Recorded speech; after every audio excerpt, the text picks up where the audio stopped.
Welcome everyone to another episode of Bronco Scoop. My name's Abigail, a third-year chemistry student.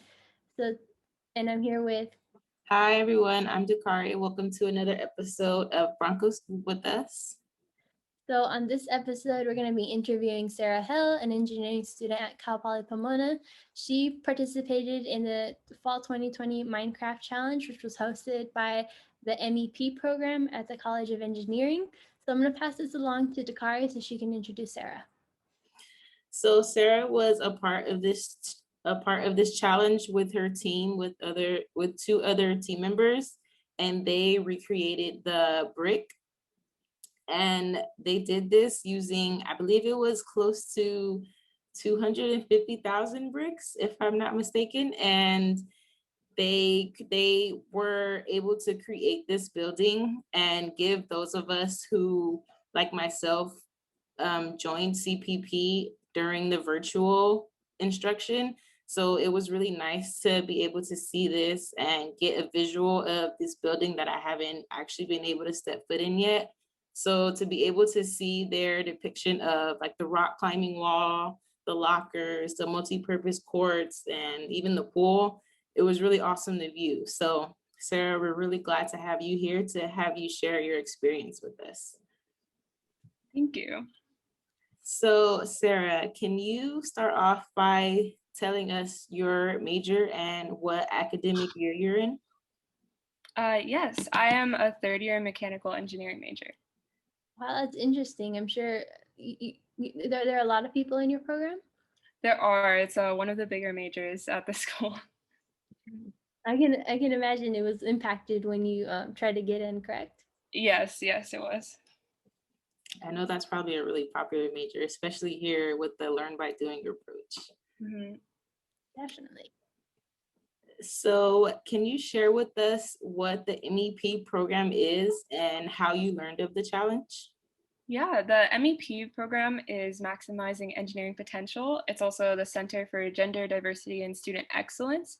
It's really a program designed to support diverse students, especially going into engineering, which I think is very important because of the kind of field that it is. It can be very intimidating going into it and trying to find the resources needed to succeed. So they do a lot of different events. They have tutoring, and they also open up a lot of resources to anybody in the engineering major, but they do have priority for people who apply to MEP, and I believe you can also get priority registration for classes through that. So it's definitely a very good resource for first-year students to seek out, but regardless, they will be there for you. And then they do this Minecraft challenge every year. I heard people do it for our building 9, which is one of the engineering buildings, I believe last year. So it seems really cool to me. And they email us about it to let everybody know in case anyone's interested in doing it. And when I saw it, I had just gotten my boyfriend into playing Minecraft. So I was like, we should do this. It would be really fun, especially since we're in quarantine. It would give us something to do. And since we kind of know a bit about Minecraft, it should be a fun experience. Yeah, I'm sure like a lot of students are coming in, at least for me in high school, a lot of us told us that you know, college fully prepares you for for your career, and you don't really sit there and think about, you think, oh, just go to classes to and from, but there's a lot more to it. I know personally as a chemistry major, you know, it's really important to get into research, to have other like education, other skills that are not necessarily our academic, but to really prepare you for your career, your field, or if you plan on going to graduate school so that you're there. So it sounds like this is a really good program for future engineers. It definitely is. I feel like a lot of programs like this on campus are just really great for helping guide you, and you meet other students, and from knowing other students, you know what they're going through or opportunities that they're finding, and it kind of connects you and allows you to find all those things that you wouldn't have known on your own. Wow. And it definitely sounds beneficial that you get priority registration through this. So that's definitely a plus. Yes. So you mentioned that you've played Minecraft before. So was it something you were already familiar with when you decided to join the challenge? Yes, I started playing Minecraft when I was 11, and it kind of became prominent. Like my older brother played it and introduced it to me and my little brother, and so we spent a lot of time doing that. And I kind of stopped when I was in high school, but recently I had gone back to it. So it updates every now and then, and there's a lot of newer things that I have no idea about, but I know a lot about the older things like in the older updates. And so there are new materials, which was very interesting for when we were building to get acquainted with, like to know all my options. Yeah, I was listening to the video from it and just hearing how you guys like you would run into kind of like little things like, oh, you had to use certain blocks or you had to even use trigonometry just to figure out how to place the blocks. I was like, wow, this is very detailed. Mm-hmm. Oh, definitely. So what was your inspiration behind the recreation of the brick? Well, we mostly were trying to keep it pretty accurate. And honestly, it's weird because it's Minecraft. So you think like it's not that big of a deal. It's just fun. It's a game, but it really, we were utilizing skills that we've learned in our classes about like the engineering design process, where we had to spend a lot of time like researching and planning and finding dimensions and then converting like feet into meters and then figuring out how much a block is. So it's weird because you have a specific unit that you have to use. Um, and I think the research phase took so long and it can be really intimidating when you're like a month away from the deadline and you don't have a lot to show for it. But that's also just how it kind of is in engineering, is you need to take a lot of time to plan so that when you actually are going through with it, it goes really fast and you don't have issues that you're running into that you didn't plan for. So it was very weird actually using things that we've learned, especially when it came to stuff like trigonometry. Obviously, since Minecraft is made out of blocks, they don't have like doing something on a horizontal, you have to do different calculations for it. And it was intimidating because you think, again, it's just a game, but then you're like actually having to do math just to make this building and make it look accurate. Yeah, I've never played before, but I definitely would not have thought that it would take, so much into it to create something, but it sounds like it's even more fun than just like, just building something because you actually have to put strategy into what you're doing. So it sounds like it was a nice challenge for you all. Oh, it was. So I'm going to go ahead and pass it over to Abigail for the remaining questions. So in the article that was written about you guys, we got really excited. We read that your team dedicated over 200 hours to this challenge. Can you really describe what was like, and you mentioned what was frustrating, what was, really exciting or joyful moments that your team encountered along the way? So a lot of our process was like you have to select materials, and obviously stone in Minecraft might not look like stone in real life. So there's some materials that aren't necessarily what the building would actually be made of, but it looks close enough. So it's very interesting trying to figure out like colors too that would match what it looks like in the brick. So it's very challenging doing that as well. And I feel like it was frustrating going back and forth. And like I said, the planning took a long time. So we changed the scale that we were doing it on, because having it like 1 block to 1 meter in real life can end up being really small. So we kept going back and forth on what size we really wanted. And just the planning in general was um, pretty daunting. Like I feel like we did easily feel like defeated. And the pool, I did the pool, and again with all the math, like I really struggled. It was a lot of computation and mental effort.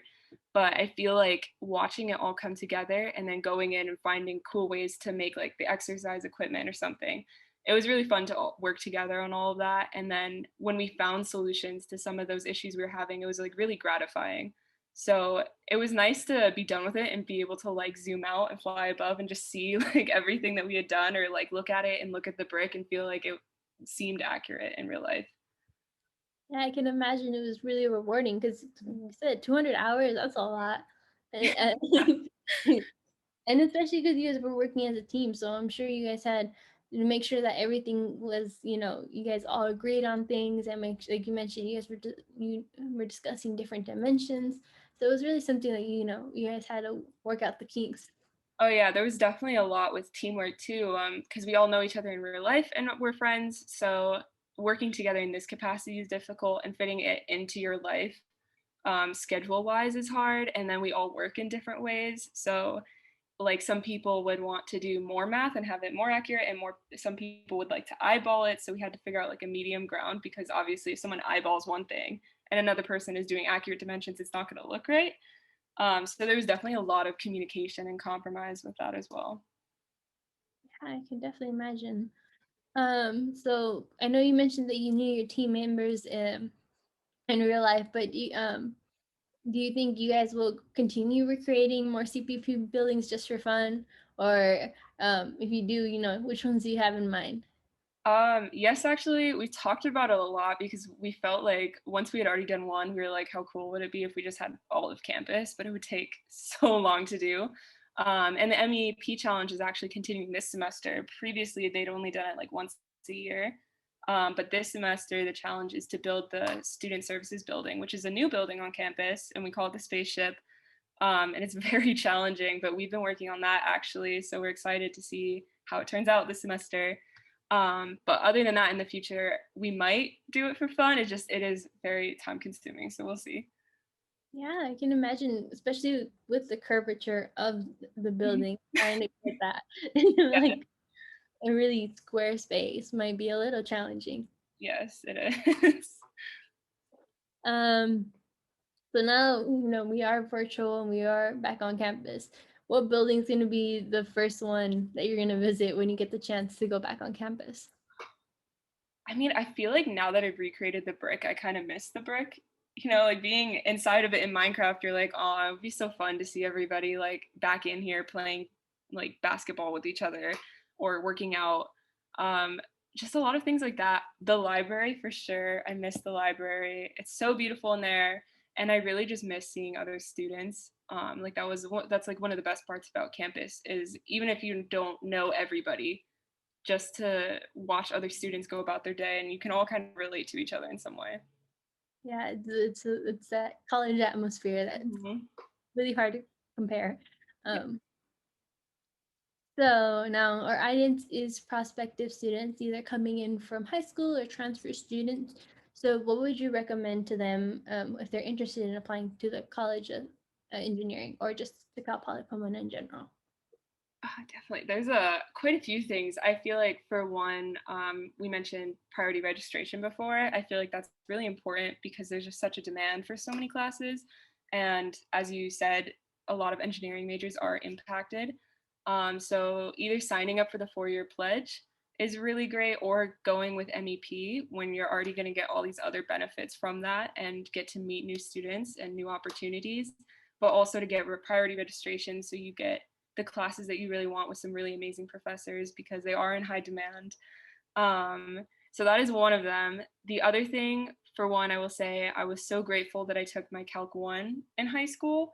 If you're able to do like Calc 1 and 2, that will help you too. Like it's really nice to not have to worry about taking algebra or trig at the start of an engineering degree, because I feel like it's harder to take in college.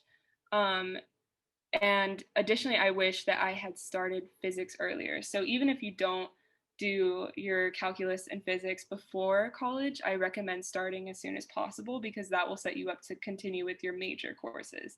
Like I waited a semester to start taking physics. So by the time I was done with physics classes to move on to major classes, I was kind of behind. So that was something that I didn't realize, like, or I didn't think to look far enough ahead to see how that could impact. Um, and then I don't know, honestly, this degree can take a couple years to complete, and it's usually like 5 years on average. A lot of degrees take 5 years on average these days. And I really think like don't be too hard on yourself, especially with degrees like engineering. People can be very like gatekeeping about it. And then again, if you're part of like a diverse community, or like when you don't necessarily look like how other people look like going into a degree like this, it can make it even harder, where you put all this pressure on yourself to really prove yourself. And that shouldn't be how it is. But I just think like when people say, oh, because of this small little thing, you couldn't be an engineer. like, just don't worry about it. Like, a lot of people are going to fail classes and have to retake them, but the point is, in the end, you learn, and you just don't, no one is really doing any better than the other person, so you just shouldn't take it too much to heart. Yeah, so like you mentioned, it's really important to find that support group, Mm-hmm. or your support services and resources, because like you mentioned, it's a challenging major, or challenging field, the field of engineering. A lot of other fields that they may be interested, they might find similar struggles. So it's really important that they, plan ahead, do their research. And Cal Poly Pomona has plenty of those support groups. They just have to reach out and take those first steps. That's a great thing about Cal Poly, is like there are also people who use those resources. So you can find like really great communities on campus that are willing to support you. We have just so much that you can go to if you need help, or if you want, again, community. And having friends and having that community really helps it so much. It makes it so much easier. Definitely. Sarah, we want to thank you so much for joining us. We truly appreciate your time. And we want to say congratulations for being a part of one of the winning teams for the MEP Challenge. And we'll also be looking out for if we do see that you and your team entered another submission for the challenge. And thank you for giving those students who have not set foot on campus yet a way to visualize the brick. So we truly appreciate you. Thank you so much. Nah, no problem. Thank you for being here with us today, Sarah. Thank you for having me. I really enjoyed it. Yes, thank you for joining us. So again, we're gonna, if that way you guys can, those listening, we're gonna post a link to the article, so in our captions, so that you guys can go ahead and visit it. You maybe even the link to the YouTube video, so you can see what the Sarah and the other contestants were able to create during this challenge. And once again, thank you guys all so much for joining us on another episode of Bronco Scoop. This podcast is brought to you by the Project Caminos from the Office of Student Success, and we hope you can join us for our next podcast. Thank you, everyone. Have a great day.